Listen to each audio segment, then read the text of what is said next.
Amén. Vamos al principio, bueno, yo tengo aquí las 7 ya, entonces, eh, qué bueno es estar aquí en la casa del Señor y hoy continuamos con Apocalipsis, capítulo 3. Estamos viendo la iglesia de la Odisea y dimos una entrada el miércoles pasado. Hermano Jaime, demos un repaso y algo de lo que hemos visto y lo que veremos también. Y ya de ahí continuamos, de ahí en el versículo eh, 15, ¿verdad? Vamos a ver ahí del 15 en adelante, un repaso y ahí continuamos, ¿sí? Amén.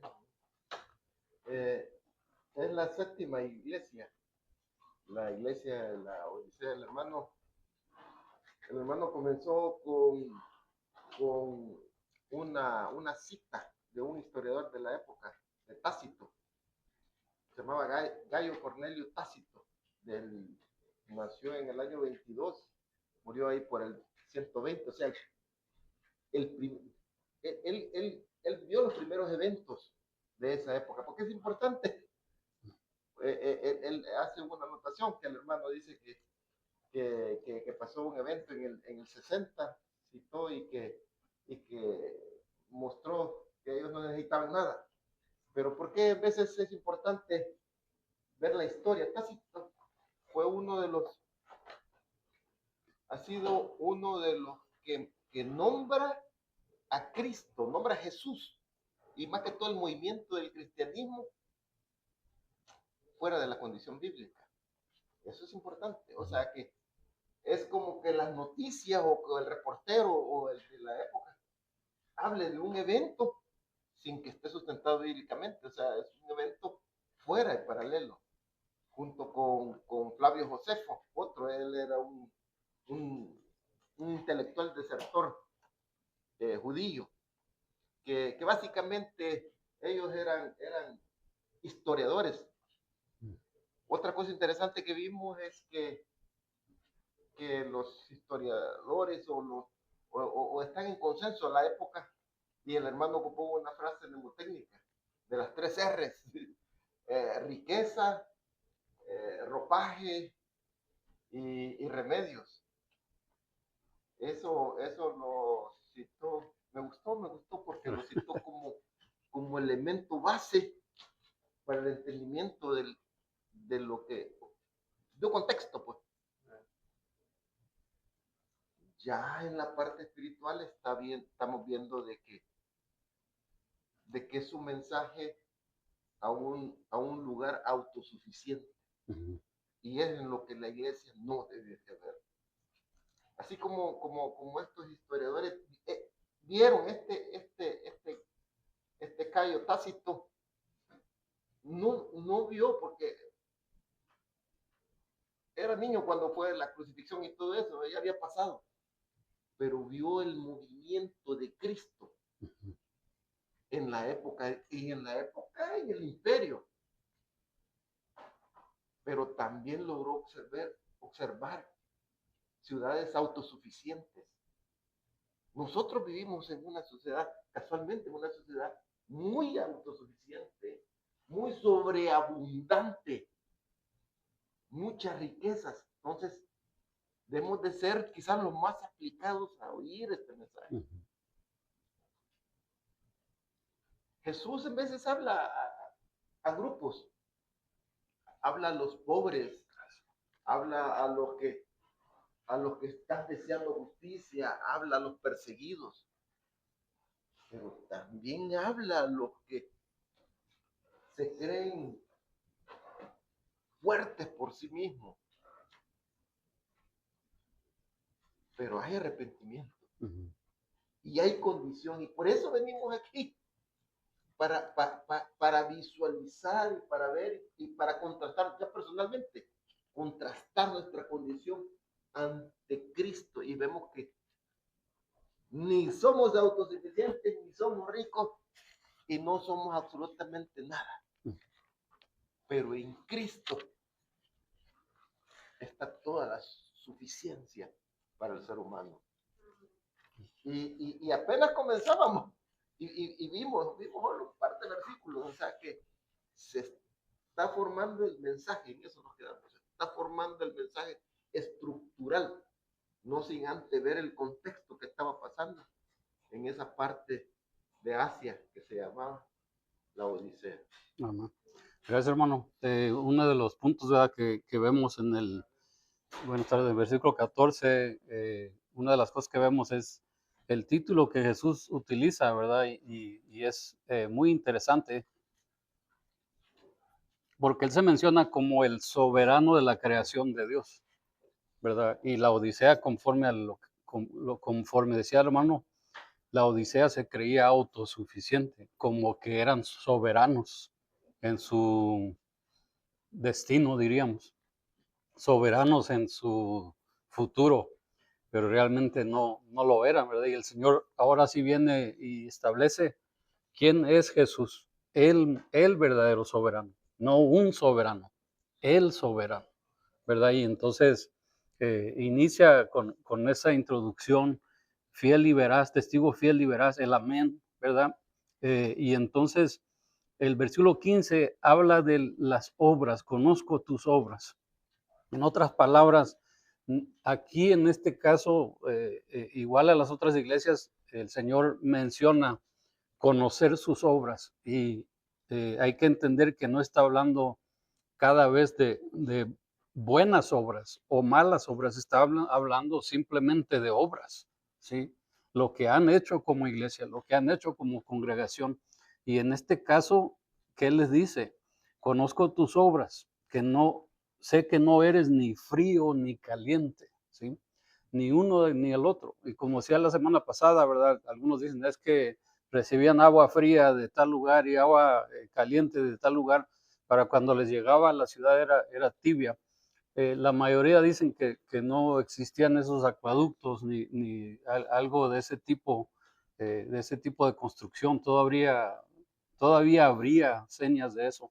Y entonces, más bien a lo que se refiere el Señor, según algunos, es que ni ayudan ni fortalecen, ¿verdad?, al creyente, ni dan alivio al necesitado, ¿verdad? Entonces no están ni sirviendo a los creyentes ni a los no creyentes. No están haciendo ni uno de los dos, ¿verdad? Más bien, nada están haciendo, ¿verdad? Y entonces el Señor dice que eso le causa a él náusea, ¿verdad? Los va a vomitar, algo fuerte, el poder pensar que Jesús hable así de una congregación o de un grupo, ¿verdad? Y entonces, eh, esto dice el Señor. Ahora, acuérdense que la falsa doctrina del tiempo era que Jesús fue creado. Todavía existe esa enseñanza, todavía se promulga, se comparte en algunos círculos, que Jesús es principio de la creación, o sea que el primero en ser creado, pero esa palabra principio no está hablando del primero, está hablando de el que es sobre todas las cosas, ¿verdad? Mayor que o el supremo de la creación, y por eso él se pone el título soberano de la creación. Ese la idea de que el Hijo no era completamente deidad, eso se le llama arianismo, ¿verdad? Y entonces era una de las cosas que se comparaba ahí. Dice, conozco tus obras, no eres ni frío ni caliente, versículo 15, ni refrescas a otros, ni les sanas, ¿verdad? Y entonces, ¿cuál es eh, eh, la, la invitación de Jesús, ¿verdad? Más adelante lo vemos que si sé celoso, ¿verdad? En otras palabras, ellos no eran celosos, eran desinteresados, ¿verdad? O sea, no eran ni calientes, eran más bien ni fríos, eran, ¿verdad? Una idea es creer ser y ser, ¿verdad? Los de la Odisea creían ser y no eran. Se creían ser, ¿verdad? Y el Señor viene y les dice, no son, ¿verdad? No lo son.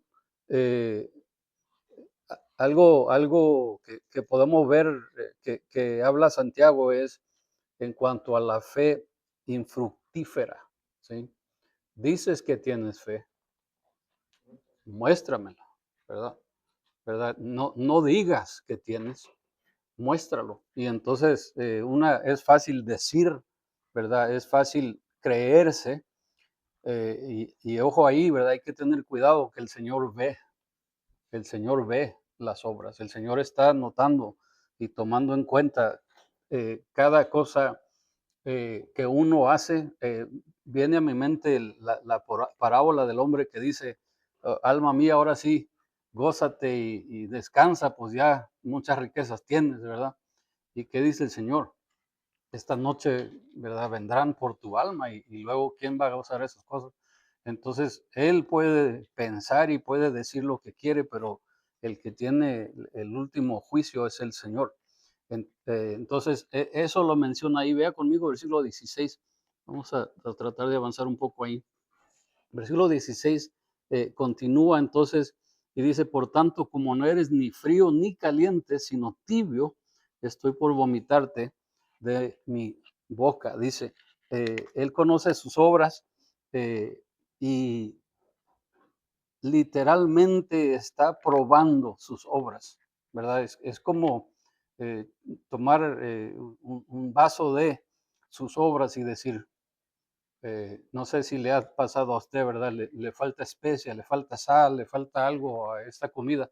En este caso, él está diciendo, la agua que se supone que son agua viva, la luz que producen como iglesia, no está haciendo nada, a nadie le sirve, ¿sí? A nadie le refresca, a nadie le anima. Y entonces, algunos dicen, ¿verdad? Que parece que el Señor prefiere a un cristiano que sea frío, ¿verdad?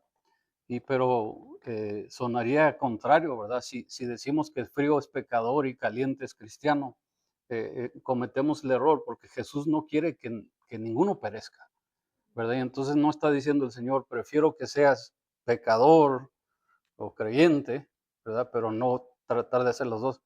No, por eso la mayoría dicen que está hablando de las acciones, está hablando de lo que producen, ¿verdad? Podríamos decir que en el caso de la Odisea, eh, fácil pudiéramos comentar, como dice el hermano, ¿verdad? En este país nada nos falta, y podríamos entonces aplicarlo de esa forma y decir que una iglesia sumamente materialista, enfocada en lo material, más que aún lo espiritual. Entonces, el tibio no se alarma de las doctrinas herejes, ni se preocupa en defender y proclamar la verdad de Dios. Entonces, el que está tibio, pues que dijeron acá eso, no importa.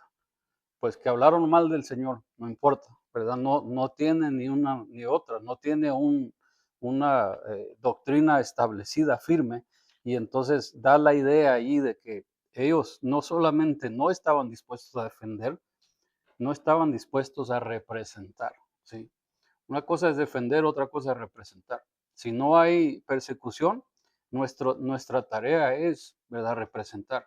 Y si sí hay persecución, nuestra tarea sigue siendo representar, ¿verdad? No hay, es que hay persecución, y entonces no hay que representar, no es cuando más hay que representar, ¿verdad? Y si no hay, también, ¿verdad? No se acaba la necesidad espiritual de la gente cuando no hay persecución. No se acaba la necesidad espiritual si hay abundancia, ¿verdad? Lo espiritual es lo espiritual. Y entonces creo que eso es parte de a lo que se está tocando aquí en este punto. Jesús decía a una iglesia que provee sanación y refresque al necesitado, ¿verdad? Y la Odisea no hacía ni uno de ellos, ¿verdad? Por eso le dice que es tibia. Jesús repudia a aquellos cuya unión a Él solo es, ¿sí?, superficial y nómina. En otras palabras, eh, Jesús repudia a aquellos que dicen estar con Él, pero nada más es superficial, solamente aparentan, ¿sí? Aquellos que utilizan eso nomás como nómina, o sea que solo por nombre, ¿verdad? Me acuerdo en una ocasión con un amigo, ahora ya que andamos en eso, me confieso, estaba con un amigo y los dos tomando bebidas que no convienen. Y entonces él me dice, oye, nunca hemos platicado de esto, ¿de cuál religión eres tú? ¿Verdad? Y yo con mucho orgullo le dije, soy bautista. Y él me dice, órale, yo también, ¿verdad? Y entonces, para que vean más o menos, ¿verdad? ¿Qué tipo de bautista? ¿Verdad? Superficial, no, nómina, ¿verdad? Nada más por nombre, nada más aparentar, ¿verdad? Pero en realidad, ¿qué era, verdad? Y ahora si me pregunta, le voy a decir que soy cristiano tratando de servir al Señor por fe, ¿verdad? Y entonces sí pertenezco a la iglesia bautista, pero no es lo primero que sale de mi boca.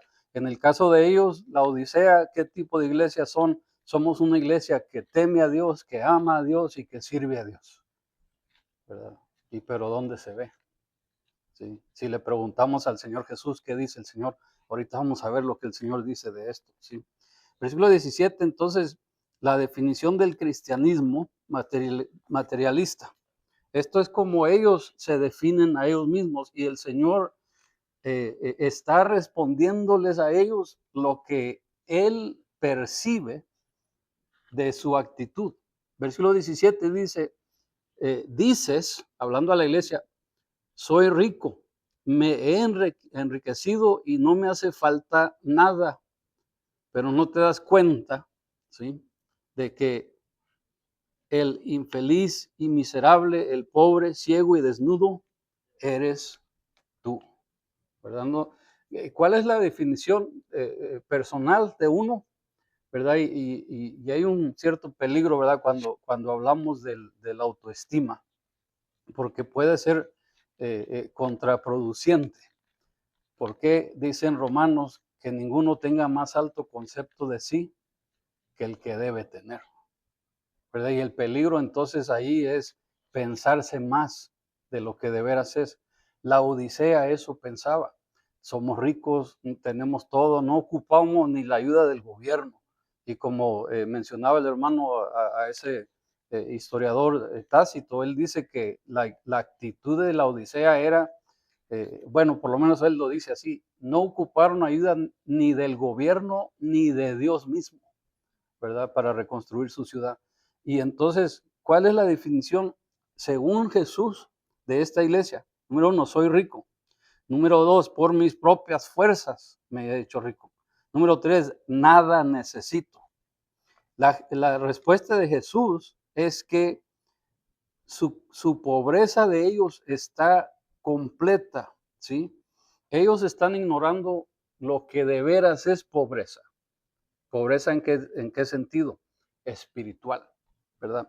Entonces, lamentablemente hoy en día se predica un evangelio donde si sirves a Cristo, vas a ser rico, vas a tener muchas cosas, vas a obtener, ¿verdad? Digamos, el favor de Dios. Y si no tienes ese favor, no estás caminando bien con Dios. El peligro de eso es que ese mensaje en lugares donde hay persecución, hermanos, pues le van a decir que no exagere, ¿verdad? Entonces, en este caso, ¿qué dicen los de la Odisea? Somos ricos por nuestras propias fuerzas, nada necesitamos. Y Jesús les responde, ¿verdad? Por lo menos escribía así, eres infeliz, miserable, pobre, ciego, desnudo, ¿verdad? Desaventurado, ¿verdad? Y todas estas cosas. Dices que eres rico, pero tus ojos están en lo incorrecto. Entonces, alguien lo dijo así, cuando alguien dice, amo a Jesús, pero no amo a la iglesia, ¿verdad? Hay que meditar y tratar de ayudarles a entender que no puedes amar a Jesús y odiar a su esposa, ¿sí? Y entonces, al meditar en eso, no puedo decir, amo a Jesús, pero no amo su misión. O amo a Jesús, pero no estoy de acuerdo con sus valores. O no estoy de acuerdo con sus metas o su reino, etcétera. No. Entonces, ¿por qué? Porque Jesús sí murió por el pecador, pero murió para que el pecador entre a su reino, ¿sí? Esa es la clave. No solamente es para que el pecador sea salvo, es para que el pecador se una al reino de Dios y sea parte de ese reino. Entonces, sálvame, Señor, pero no esperes que haga nada en tu reino. No, no es lo correcto. Sálvame, Señor, pero nada más, vienes por mí cuando ya sea la hora de irme al cielo. El resto de la vida déjamelo a mí. No, no es lo correcto. En este caso, ellos mencionan ser ricos y dependen en sus propias fuerzas. Lo que ellos ven no necesitan ayuda de nada, pero están viendo en qué, en lo material solamente, en lo terrenal. No están viendo el más allá. No, no, básicamente ni crédito le están dando a Dios o al Señor por lo que tienen, ¿verdad? Ellos piensan haberlo logrado todo por sus propias fuerzas. Muy diferente a la iglesia de Esmirna en el capítulo 2. La iglesia de Esmirna sufrían tribulación, eran pobres, eran blasfemados. ¿Y qué les promete el Señor? El Señor les promete que tendrán paz. Ellos, dice el Señor, son pobres, pero en verdad son ricos. ¿Sí? Muy diferente. En la iglesia de la Odisea, ustedes dicen que son ricos, pero Jesús dice, en verdad son pobres, ¿verdad? No solamente pobres, infelices, miserables, ciegos, desnudos, etcétera. Y les da una lista de su situación extrema, ¿verdad? Porque pues el pobre por lo menos se viste de algo. Y Jesús está diciendo, no solamente son pobres, ¿verdad? Son ciegos, ¿verdad? No solamente ciego, miserable, no solamente miserable, infeliz, no solamente eso, hasta desnudo, ¿verdad? Y el Señor empieza a hacerles ver en cuanto a lo espiritual, no tienen ni en qué caer a dormirse, ¿sí? Y es interesante porque el Señor Jesús dice algo similar. El Hijo del Hombre no tiene dónde recostar su cabeza. ¿Por qué? Porque él no se basa en lo terrenal, en lo material. Y aquí, en el caso de la Odisea, pues ellos diríamos, ¿verdad? Un cristianismo materialista o comparado a eso. Lo que ellos más orgullo les daba, en lo que ellos más orgullo tenían, ¿verdad? Era exactamente lo que necesitaban en lo espiritual, ¿verdad? ¿Qué decían ellos? Soy rico. Jesús dice, eres pobre, ¿verdad? En lo espiritual, pobre. No, esto lo logré con mis propias fuerzas. ¿Qué dice el Señor? Sin mí nada podéis hacer, ¿verdad? Entonces, nada necesito. ¿Qué dice el Señor? Oye, lo necesitas todo. ¿Sí? Por eso cuando el Señor dice consumado es, pagado está por completo. ¿Basado en quién?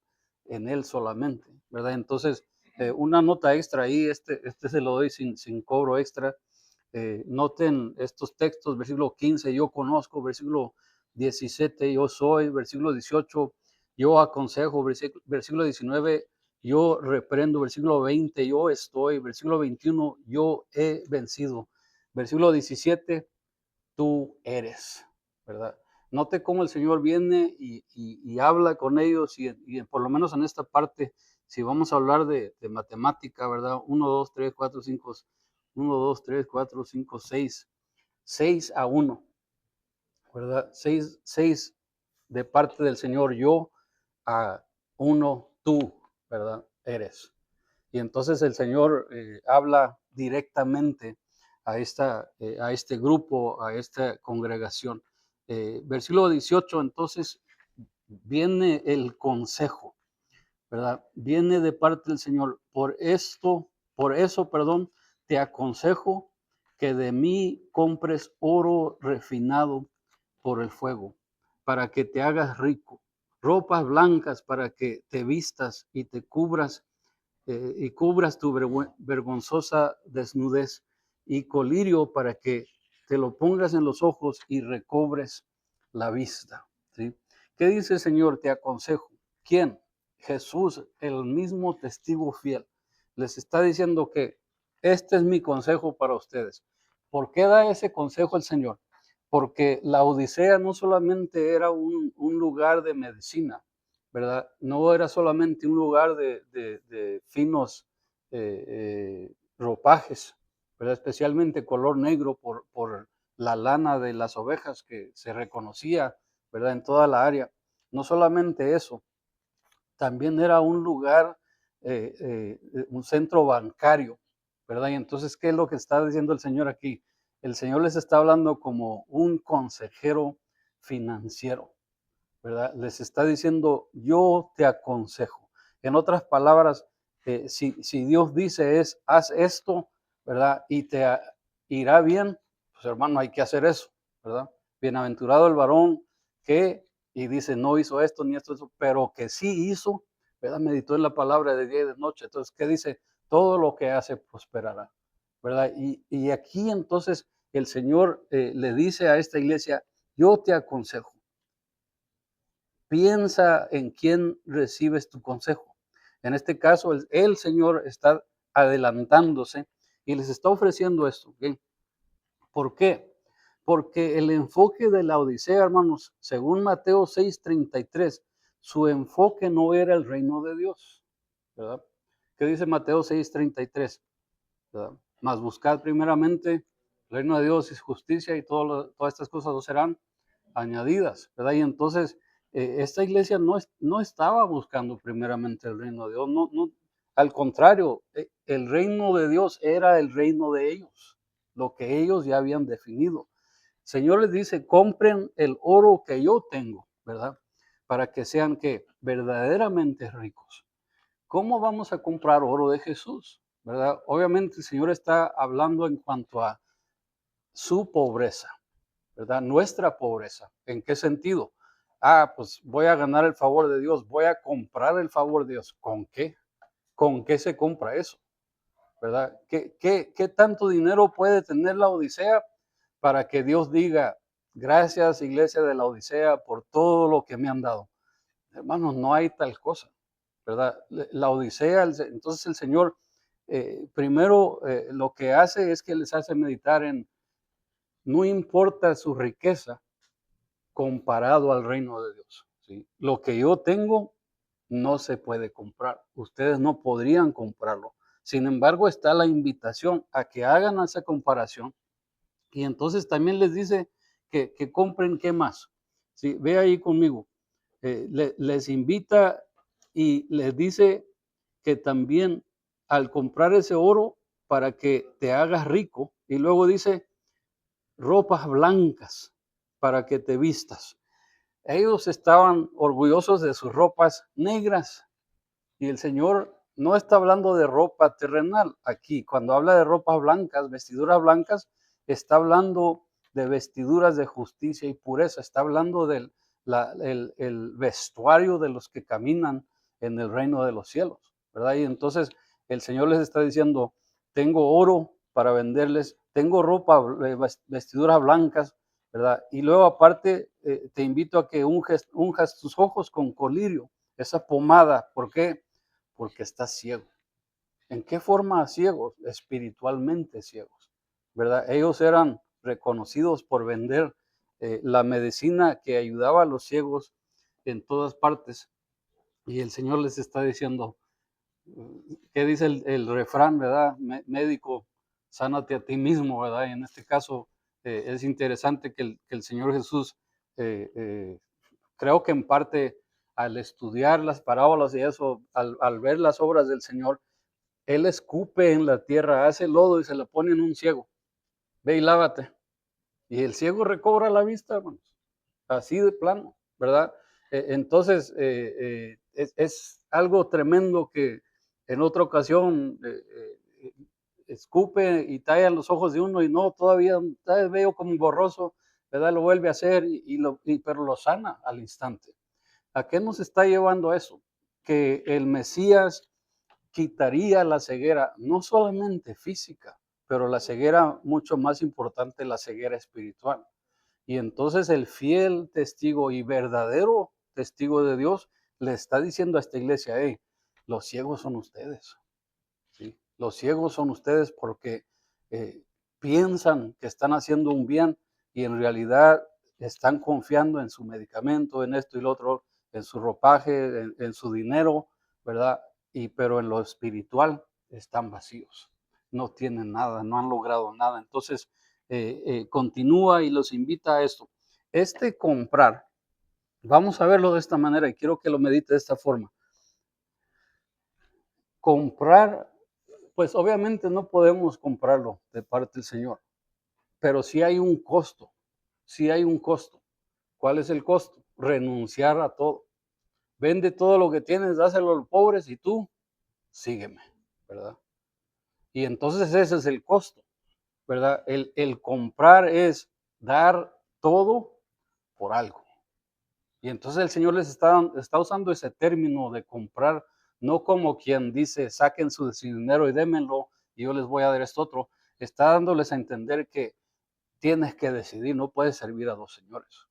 Y ellos están sirviendo al Señor de este mundo, ¿verdad? Y el Señor Jesús está diciendo, no solamente soy el Señor de este mundo, soy el Señor de toda la creación, ¿verdad? Y tanto terrenal como eternal, ¿verdad? Y esa es la invitación entonces para ellos. Versículo 19 dice, yo reprendo y disciplino a todos los que amo. Por lo tanto, sé fervoroso y arrepiéntete. ¿Sí? En otra versión quizás diga, sé celoso y arrepiéntete. ¿Qué dice aquí? Yo reprendo y castigo a los que amo. Okay. Y acuérdese que le amamos a Él porque Él nos amó primero. Entonces, ¿cuándo nos amó? Primero, ¿antes de qué? Antes de conocerle. De ese tipo de amor está hablando aquí el Señor. Muchos dicen, está hablándoles, bueno, les hago la pregunta, nada más en forma de que lo mediten. Este amor del que él menciona en el versículo 19, ¿es amor a hijos o amor general para salvación? La mayoría le van a decir que este amor es un amor general para salvación. ¿Por qué? Porque el versículo 18 les dice que necesitan ropa blanca, ¿sí? Necesitan ver espiritualmente, ¿verdad? Y entonces es algo triste pensar que el Señor está hablándoles como si fueran perdidos, como si fueran personas que eh, profesan conocerle, pero realmente no lo conocen, ¿verdad? Son participantes o son asistentes, sí, personas que asisten, pero en realidad no conocen a Cristo. Y hermanos, quizás en nuestras iglesias hay muchos de esos, muchas personas que les gusta la idea de, pero jamás se han entregado a Cristo. Y hay que orar y hay que investigar bien, ¿verdad? Para animarles a que sí se entreguen de corazón y que no solamente sean parte del grupo, ¿verdad? Entonces Jesús dice que Él reprende y castiga a los que ama. ¿A quién ama? De tal manera amó Dios a quien, al mundo, ¿sí? ¿Y qué hace el Señor? Pues va a hacer todo lo que Él necesite hacer con tal de que la persona venga a conocerle a Él. Jesús sigue invitando para salvación, ¿verdad? Y si la Odisea era compuesta de puros no creyentes, ¿verdad? Entonces Jesús aún le está dando la oportunidad. Otra vez, hay algunos que dicen, son creyentes caídos o son creyentes fríos o no son creyentes, ¿verdad?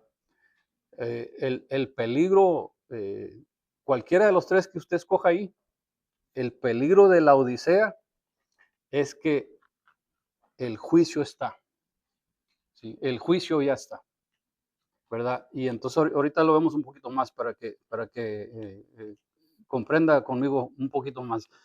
Según Mateo 16:17, ¿quién es el que revela? Como víamos el estudio de quién dicen los hombres que soy, ¿verdad? Y unos que eres este, otro que eres otro. Y luego le dice el Señor, mi Padre te lo reveló eso, ¿verdad? Dios es el que revela quién es Jesús. Y luego Juan 6:44 dice que el Padre nos atrae a Él, ¿verdad?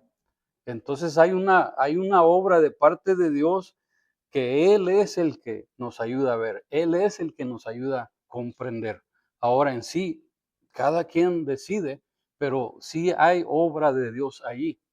No es por obras, nuestras propias obras, para que nadie se gloríe. Cuando yo encontré a Jesús, hermano, tú nunca lo encontraste. Él te encontró a ti, Él se reveló a ti, Él te permitió que tú lo reconocieras. Él te ayudó a ver, abrir los ojos, ojos ciegos, ¿verdad? Hablando de la Odisea, Él nos ayudó a que pudiéramos ver, mira mi condición, en verdad soy pobre, hay un Salvador ahí que me ama y está dispuesto a perdonarme, necesito seguirlo. Esos pasos vienen, hermanos, de parte del Señor. Él es el que toma esa iniciativa. Nosotros jamás tomamos la iniciativa. Romanos, ¿verdad? No hay justo ni a uno, no hay quien busque a Dios, ¿verdad? Y eso describe al ser humano, describe a la Odisea también. ¿Por qué decimos esto? Bueno, vamos a adelantar un poco. Mire, la invitación es que sean celosos, ¿verdad? ¿Celosos de qué? De justicia, ¿sí? Que sean enfocados y dedicados, ¿verdad? Y luego les dice que se arrepientan. En otras palabras, esto habla de ver y buscar lo correcto. En otras palabras, sigan el camino. No solamente es decir, decirlo, me arrepiento, sino más bien literalmente arrepiéntete, sí, deja de hacer lo malo, ahora sigue el camino correcto. Este celo es el tener sed de justicia, estar enfocado, estar dedicado. eh, eh, quizás podríamos decirlo así, que siempre lo mencionamos y nos quedamos como que si fuese normal, pero no debe ser lo normal. Cuando uno se entrega a Cristo está en fuego y con ganas y lee y busca y todo, y ya después se va enfriando. ¿Verdad? Es que así pasa, hermano. No debe pasar, no debe pasar. ¿Por qué? Porque estás hablando de tu Señor y Salvador, ¿verdad? Y una cosa es lo de la iglesia de Éfeso, has perdido tu primer amor. Otra cosa es la de la Odisea, jamás le has conocido, ¿verdad? Porque no eres ni caliente ni frío, eres tibio, o sea que ni para allá ni para acá, ni uno ni otro, ¿verdad? Y entonces creo que es algo duro. Dice el versículo 20, texto que se usa usualmente para eh, testificar, y se le dice al no creyente, el Señor está a la puerta y de tu corazón está tocando. Hermano, aquí está hablando de la puerta de la iglesia, no del corazón, de la iglesia. Dice el versículo 20, eh, mira que estoy a la puerta y llamo. ¿Sí? ¿Quién está en la puerta? Jesús. ¿Qué está haciendo? Llamando, está invitando, está hablando a los que están adentro, ¿verdad? Por cierto, entonces tengamos cuidado con decir que este edificio es un lugar santo. Hermanos santos, los que estamos adentro, no el edificio, ¿verdad? Y entonces no digo que no hay que cuidar, no hay que respetar, pero tampoco no exageremos, ¿verdad? Tampoco no adoremos este lugar, esto es temporal. Entonces, ¿qué dice el Señor? Estoy a la puerta y llamo. Ahora, aquí está hablando en general. Ahora empieza a hablar al individuo. Note bien, dice, si alguno oye mi voz, singular, y abre la puerta, ¿verdad? ¿Quién? Uno, singular, abre, no abren, no es plural, es uno, singular. Abre la puerta. Dice y continúa, entraré a él y cenaré con él y él conmigo. Note lo individuo, ¿verdad? La invitación individual. Note cómo el Señor está hablando de uno a uno, ¿verdad? Y este llamado es interesante porque dice, pues, bueno, les hago la pregunta, pero no me contesten, ¿cuántos de ustedes cenaron antes de venir o cuántos van a cenar saliendo de aquí? Si va a cenar saliendo, me invita, ¿verdad? Pero este, la cosa es que, ¿de qué cena está hablando el Señor aquí? La cena del que el Señor está hablando aquí es literalmente, es la misma palabra que se usa cuando hablan de la Pascua de Éxodo, ¿verdad? La Pascua de Éxodo. Entonces, ¿qué está diciendo el Señor aquí? Hey, si oyes mi voz y respondes a mí, entraré a ti. ¿Cómo? ¿Qué entró en los israelitas, hermano? Antes de que llegara el ángel de la muerte, ¿qué entró en ellos? A ver, piénsenlo. Físicamente, ¿qué entró en ellos? No, la carne del cordero, ¿verdad? El cordero entró en ellos. Amén, ahí está. Entonces, cuando llegó la muerte, ¿qué pasa? Pues pusieron la sangre, fueron cubiertos por la sangre y el ángel de la muerte los brincó. ¿Sí? ¿Qué dice el Señor aquí? Yo estoy a tu puerta, estoy tocando. Hey, viene un peligro, viene la muerte. O abres y me dejas entrar y cenamos, ¿sí? La Pascua, o dime que no. Por ese caso, muchos dicen que esta iglesia estaba compuesta de muchos no creyentes, porque el Señor les está invitando literalmente a un arrepentimiento, a los primeros pasos del cristianismo, digámoslo así, ¿verdad? Y entonces, ¿por qué habla de eso? Bueno, obviamente la Odisea también era compuesta de, creo que el número eran como 70%, hermano Jaime, ahí de judíos en esta área de la Odisea. Entonces, hace la referencia a la Pascua, hace la referencia de entraré en ellos, ¿verdad? Ellos estarán conmigo. Va a haber una unión ahí, ¿en qué? De fe, una unión por eso a los cristianos les llamaban carnívoros en ese tiempo, los acusaban de, mira, comieron el cuerpo de su Señor, ¿verdad? Obviamente nosotros lo entendemos en lo espiritual, pero la gente lo interpretaba en lo material, en lo físico. Y entonces Jesús está haciendo esta invitación, el que escuche, ¿verdad? Otra vez, ¿a quién está hablando? A todos los de la iglesia, sí, pero especialmente está invitando a quien, al que escuche, al que atienda, al que abra la puerta, ¿verdad? Ahí ya es una respuesta personal, ¿sí? Aunque Jesús viene por su iglesia compuesta de individuos que han hecho su propia decisión, ¿verdad? No viene a los que estén en la iglesia cuando Jesús llegue. Entonces, hermanos, dice el Señor que cuando Él venga, van a andar dos en el campo, se va a llevar uno, se va a quedar otro. Van a andar otras personas haciendo algo más, se va a llevar uno, va a dejar el otro.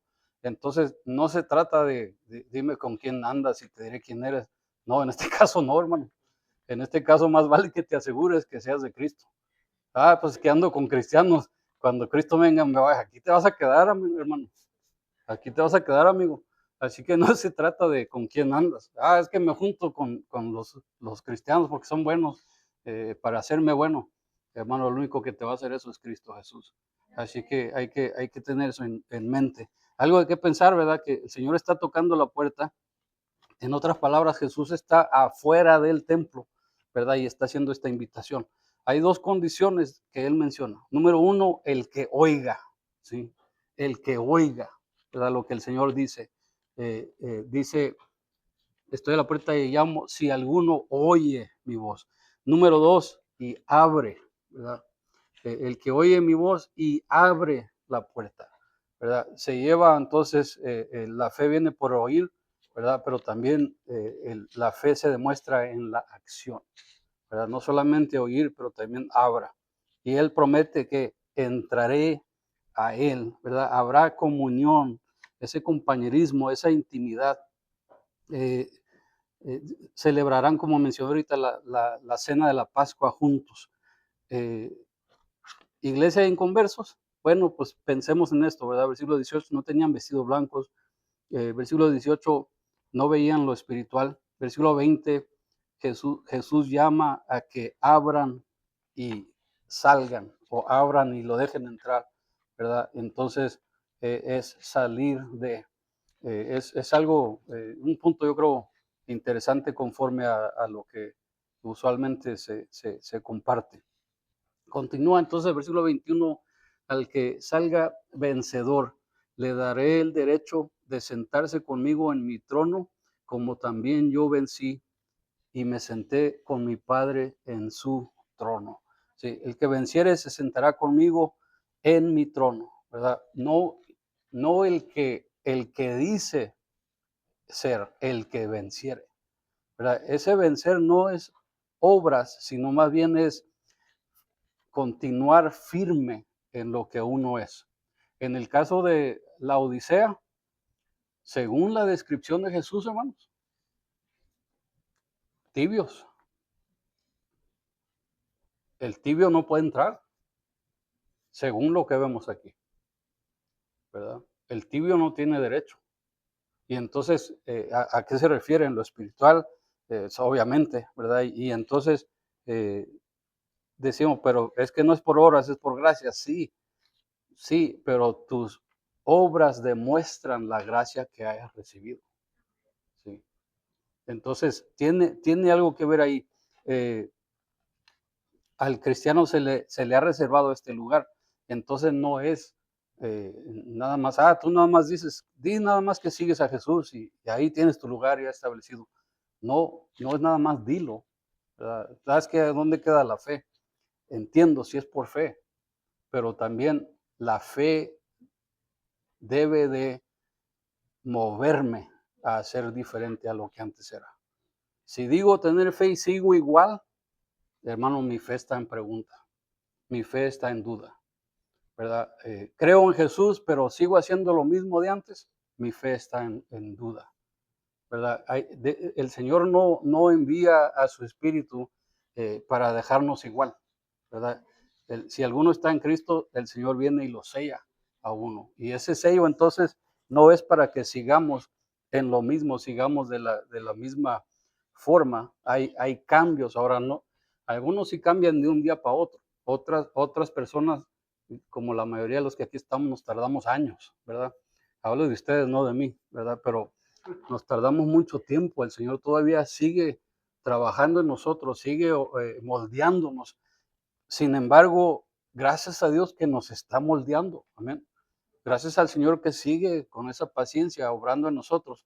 ¿Por qué? Porque indica, como dice la palabra, el Espíritu dice a nuestro espíritu que somos sus hijos. Y si eso no está pasando, hermanos, hay que preguntar. Hay que de veras decir, ¿quién soy en Cristo? Yo sé quién digo ser, pero realmente quién soy en Cristo, ¿sí? Dice ahí enseguida, versículo 22, el que tenga oídos, oiga lo que el Espíritu dice a las iglesias. En otras palabras, todavía hay tiempo. Hay poco tiempo, pero hay tiempo para obedecer y accionar en lo que dice el Señor. Así que viendo estos puntos, voy a tomarme la libertad de hablar un poquito de cada iglesia, ¿ok? Así que vea conmigo el capítulo 2, la iglesia de Éfeso. El Señor habla de muchas cosas buenas de ellos. Versículo 2, capítulo 2, versículo 2. Conozco tus obras, duro trabajo y perseverancia. No puedes soportar a los malvados. Has puesto prueba a los que se dicen ser apóstoles y no lo son. Y has descubierto que son falsos. En otras palabras, conocen lo que es correcto, han sido fieles, han seguido, ¿verdad?, el trabajo duro, pero hay un problema, ¿verdad? ¿Cuál es el problema? Se han desviado. Empezaron bien y se desviaron, ¿verdad? ¿Cuál fue la desviación? Pues ahora en vez de enfocarse en predicar el evangelio, quizás están siempre buscando falsos maestros o quizás están siempre preparándose para cuando llegue el maligno, ¿verdad? Recuerdo hace años, y les he compartido, años atrás había un programa de radio donde este hombre se la pasaba nada más echando fuera demonios y nunca predicaba el evangelio. Ya en una ocasión sí me sorprendía, decía yo, wow, qué tremendo ministerio, pero después me puse a calcular y decía yo, pues los demonios lo van a mantener ocupado, es todo lo que están haciendo, lo están distrayendo, no importa cuál ciudad vaya, los demonios ahí siguen. ¿Por qué? Porque mientras no predique el evangelio, va a seguir confundiendo a la gente, pensando que eso es todo lo del evangelio. Es parte de, no lo dudo, pero ese no es el evangelio, hermano. Y echar fuera al demonio no es suficiente si no entra Cristo a esa vida, ¿sí? Si no entra Cristo a ese corazón. Entonces, el echar fuera, y esta iglesia de Éfeso quizás algo de ese tipo, se habían desviado, habían perdido, digamos, su primer amor, como le dice el Señor, su misión, ¿verdad? Ya no la seguían. ¿Por qué? Se distrajeron en otras cosas, se distrajeron en el hacer cosas que Jesús dice, hey, no hagas aquello, regresa a lo primero, a lo más importante, ¿verdad? Y eso vemos de la iglesia de Éfeso. La iglesia de Esmirna, ¿verdad? También habla el Señor, y esta iglesia, como vimos ahorita, el Señor habla de ella y nosotros diríamos, qué iglesia tan más triste. Versículo 9, conozco tus sufrimientos y tu pobreza. Y diríamos, wow, esa iglesia nomás se la pasa, sufre y sufre y están bien pobres. Pero Jesús dice, sin embargo, eres rico, porque estás en lo mero bueno. ¿Cómo sabemos que Esmirna estaba en lo mero bueno? Porque Jesús una y otra vez avisa, el mundo los va a odiar. Y a esta iglesia el mundo sí que la odiaba, ¿verdad? Y entonces hay que meditar en eso, ¿verdad? ¿Qué dice el Espíritu en cuanto a la iglesia de Éfeso? Quizás podamos aprender, hermanos, que no nos desviemos, entendamos cuál es la misión, no nos distraigamos de cosas que realmente no valen la pena. Así que tengamos cuidado y hay cosas que podemos hacer en el nombre del cristianismo y no en el nombre de Cristo mismo, ¿verdad? Así que hay que tener cuidado. En cuanto a la iglesia de Esmirna, el Señor les dice que están pasando tantas pruebas, ¿verdad? Versículo 10 les dice, no tengan miedo, lo que está sufriendo y de todos modos, pues viene más sufrimiento, ¿verdad? Y van a estar en la cárcel por unos 10 días, pero el Señor dice, yo estoy con ustedes, ¿verdad? Así que sé fiel, continúa siendo fiel. ¿Qué dice el Espíritu a nosotros quizás en cuanto a la iglesia de Esmirna? Hermanos, es de veras midamos a quién servimos, ¿verdad? Y quién es el Señor para nosotros. Porque en el día de sufrimiento siempre vamos a correr hacia lo que más confianza le tenemos, ¿verdad? En el caso de la Odisea, su dinero, sus pomadas, su ropaje. En el caso de Esmirna, no tienen a nadie excepto a Cristo, ¿verdad? Y el Señor está reconociendo eso en sus vidas. La que sigue, la iglesia de Pérgamo, podemos ver que ellos están en una ciudad básicamente satánica. Describe a esta ciudad como eh, ahí donde Satanás tiene su trono, ¿verdad? Y esta iglesia entonces sigue fiel, no ha negado el nombre de Jesús, no está renegando en cuanto a la fe que le tienen, ni a pesar de Antipas, uno de los mártires de ahí, pero también tiene algo en su contra, que es que toleran, ¿verdad?, las doctrinas falsas, ¿verdad? Tanto de Balaam, ¿verdad? Y entonces practican cosas que no deben de practicar. Versículo 15, toleras asimismo a los que sostienen la doctrina de los nicolaitas.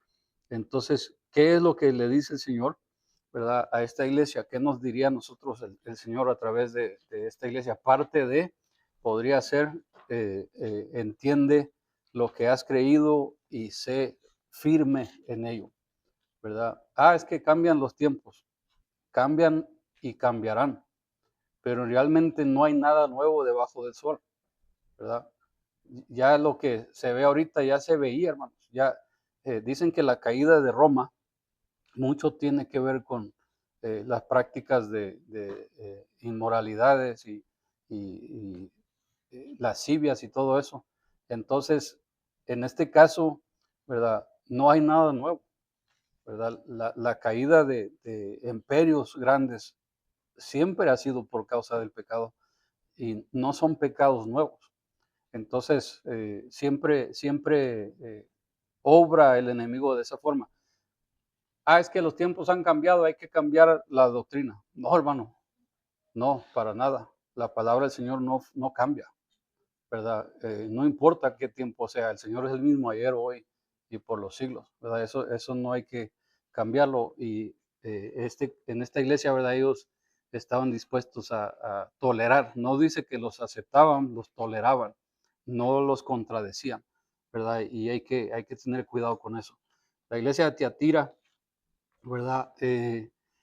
Sus obras, tenía obras de amor y fe, servicio, perseverancia, y las obras últimas eran aún más abundantes que las primeras. Ese es el versículo 19. Sin embargo, ¿cuál era el error de ellos? Pues ahí tienen a Jezabel en medio, ¿verdad? Y entonces empezaron bien, haciendo lo correcto, y continúan haciendo bien, ¿verdad? Obras buenas. Sin embargo, a los nuevos que van llegando, les permiten que tengan esta doctrina equivocada, ¿verdad? Y no hay esa preocupación interna en cuanto a las doctrinas, las enseñanzas. Eh, entonces el Señor continúa y habla de lo que Él va a hacer en cuanto a esto. ¿Qué dice el Espíritu? Entonces, una de las cosas que el Espíritu dice a las iglesias es: tengan cuidado de no permitir que las obras definen la doctrina, ¿verdad? Porque el enemigo se hace pasar como ángel de luz. Y si tú le dices vamos a visitar, pues va a decir claro que sí. Si tú le dices vamos a ayudar a esto, vamos a servir acá, vamos a hacer otro, lo va a hacer, claro que sí. Pero ¿cuál es el fin de la doctrina? ¿Cuál es la enseñanza central? ¿Verdad? Y en este caso tenían ahí dentro de ellos a quien se menciona como a esta persona, Jezabel, algo tremendo, que no solamente era enseñanza errada, era prácticas completamente antibíblicas, anticristianas, y la aceptaban como si fuera algo normal. En otras palabras, es como decir, lo bueno es que yo no lo estoy haciendo, allá ellos. No, hermano, es la iglesia, ¿verdad? Y entonces hay que estar dispuestos a dar cuenta uno por el otro, uno con el otro, ¿verdad? Y eso habla ahí. La iglesia de Sardis ya la vimos también, y el Señor habla de sus obras. Esta sí, algunos dirían la iglesia muerta, ¿verdad? Tiene fama de estar vivo, pero en realidad está muerto. Despierta, reaviva lo que aún es rescatable.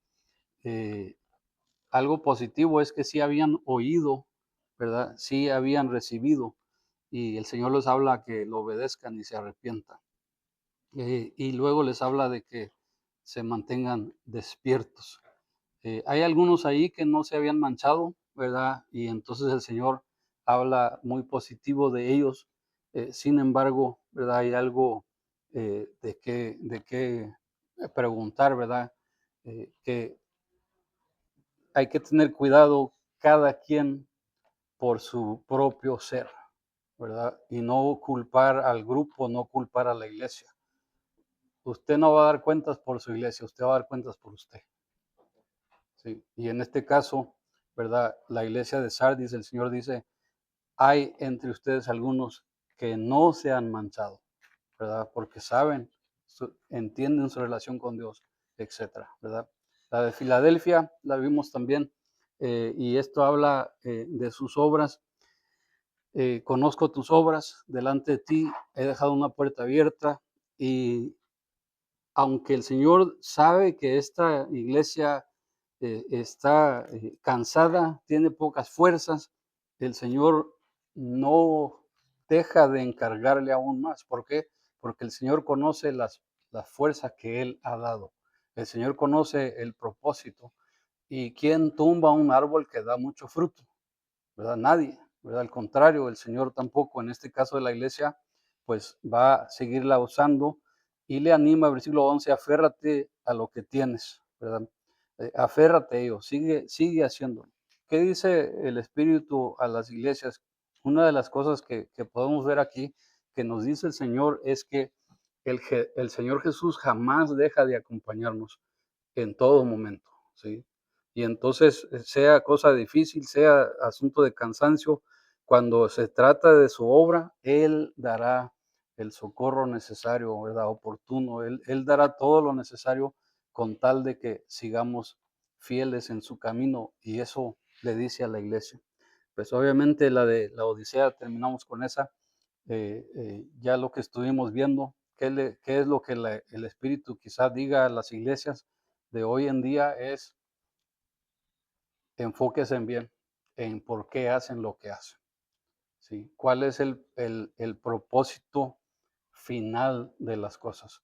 Y un peligro como pastor, y un peligro como iglesia, es hacer programas por asunto de programas, ¿verdad? De hacer las actividades porque son las actividades que se hacen, ¿verdad? O las iglesias se les espera que hagan tales cosas, ¿verdad? Hay veces con tal de quedar bien con el no creyente, ¿verdad? Si el no creyente viene y dice, estas iglesias sí, entonces denme dinero porque son iglesia, ¿verdad? Espérate, este dinero es del Señor, ¿verdad? Hay que tener cuidado con ese tipo de cosas y no dejar que el mundo define lo que la iglesia es. Nuestras obras solamente nos definen en Cristo cuando sean en Cristo, ¿verdad? De otra manera, ¿verdad? Por más que queramos y comparemos, nosotros fuimos y hicimos esto y lo otro, al último hay que tener cuidado y preguntarle al Señor, Señor, bendice esta obra porque lo vamos a hacer para ti. En vez de, lo correcto sería, Señor, ¿cuáles obras quieres que hagamos para ti? ¿Verdad? Y hay que aprender a pedirle al Señor eso. La iglesia de la Odisea tenía, terrenalmente hablando, humanamente hablando, diríamos que sería una iglesia sobresaliente. ¿Por qué? Tienen todo, no le piden dinero a nadie, todo lo hacen por su propia fuerza, pero en los ojos del Señor, en cuanto al espiritual, vacía. Nada habían logrado y nada habían hecho. Ok, último punto y luego nos dividimos en grupos.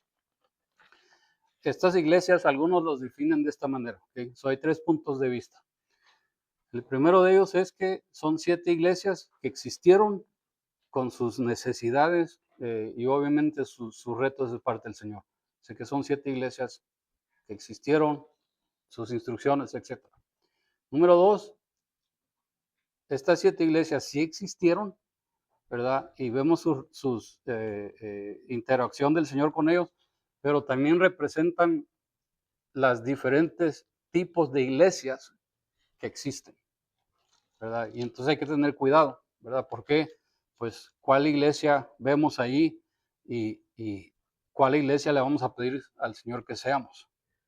Y si le vamos a pedir, Señor, haznos como Sardis, hermano, le está pidiendo persecución al Señor, así que tenga cuidado, ¿verdad? Y está dispuesto a decirle, Señor, manda la persecución. Hermano, no va a ser usted el primero el que corra, ¿verdad? Así que hay que tener cuidado con eso, ¿verdad? No digo que no lo hagamos, gloria a Dios que el Señor lo haga a su tiempo, pero que nos prepare de antemano para ello, ¿verdad? Entonces la tercera opinión de esto es que cada iglesia representa un periodo en la era de la historia de la iglesia. Entonces, la Filadelfia es la primera, la Jerusalén, los primeros años, y se desviaron, ¿verdad? Y la segunda fue el otro periodo, y ahí sí se va como en periodos. El problema quizás con eso es que hay iglesias que si lo vemos de esa manera, ¿verdad? Una de las opiniones populares, y digo popular porque entre más se escucha, más se acepta, es que llega el momento donde la reformación y esto y lo otro, y si seguimos esa línea, ¿verdad? Tenemos que confiar en el hombre, ¿verdad? En el caso de Lutero, él investigó la Biblia, no le da el crédito al Señor, el Señor me guió a estudiar, ¿verdad? Él se da el crédito. Entonces, por ese lado, hay que tener, yo personalmente lo digo así, no todos van a estar de acuerdo. El Señor siempre se guarda un remanente, siempre. En toda la historia siempre se ha guardado un remanente, ¿verdad? Y entonces, aunque la historia nos dice ciertas cosas, déjenme lo digo de esta manera. Hay 2 historias en cuanto al Álamo de San Antonio. ¿Sí? Hay la historia de Estados Unidos y hay la historia de México. ¿Sí? Aquí, ¿cuál historia se platica? No la de México. Aquí se platica la historia de Estados Unidos. En México, la historia que se platica del Álamo es que en nombre de Santana nos traicionó, vendió, lo compraron, ¿verdad? Y acá se dice, no, eran 300 hombres que pelearon con miles, bien famosos, bien valientes, ¿verdad? Y creciendo, pues esa es la historia que decía, viva el Álamo, ¿verdad? O recuerda el Álamo, pero en realidad, ¿quién dirige el, ¿quién dirige la plática? El que apunta a la historia. Entonces, ¿quién apunta a la historia? humana, depende el que apunte, ¿verdad? Y entonces a los cristianos, por eso se les llama a los protestantes. ¿Quién les llama a los protestantes? La Iglesia Católica. La Iglesia Católica, ¿qué hace en ese tiempo? Ustedes muchos son testigos de ello. Si nacías, ¿quién venía a tomar tus datos? Un sacerdote, ¿sí? O iba de pueblo en pueblo, ¿quién? El sacerdote. No necesariamente de la corte o alguien más. Entonces, en ese caso, ¿quién está tomando la narrativa? ¿Quién está estableciendo esa historia? Todo depende en quién lo haga, ¿verdad? Entonces, por eso yo pienso que hay quizás algunos huecos en cuanto a la reforma, pues hasta la fecha la tienen, ¿verdad? El 31 de octubre, de todo eso que ha sucedido, ese es el día que él leyó y para allá y para acá, y lo celebran, ¿verdad? Está la reforma, está Halloween y está usted, ¿verdad? Lo que usted quiera, usted escoja uno de los dos. Pero el detalle no se trata de, yo pienso que el Señor siempre es fiel en guardar un remanente. Y si usted ve la historia cristiana, no, no la historia de la reforma, la historia cristiana, usted va a ver que ya existían otros grupos cristianos.